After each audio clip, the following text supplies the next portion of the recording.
ओए मम्मी रे बाप रे नहीं नहीं नहीं नहीं नहीं नहीं नहीं अरे नहीं भाई 9, 8, 7, 6, 5, 4, 3, 2, 1 दोनों हाथ उठा के बोलो हर हर महादेव।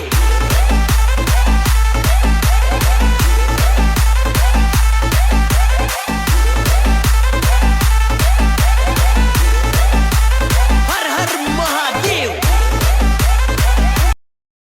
তোমরা এতক্ষণ যাকে দেখলে তার নাম হচ্ছে সম্ভবত প্রদীপ। ওই কিন্তু 2024 সালে মানে ধূপ দিয়ে টেস্টিং করেছিল। এবছর ধূপ দেওয়া কখন হলো আর কখন কি হলো সেটা তো বুঝতেই পারলাম না। তো যাই হোক, সেটা বাজবে কমিটির তো একদম পুরো 100% তাদের উন্মাদনা। এবারে কি হয় দেখা যাক, আমরাও দেখছি। আর আমাদের সাথে প্রায় 1000 খানেক ইউটিউবার্স, বক্স লাভার সব আছে। তো তোমরাও দেখতে থাকো বাড়ি বসে বসে।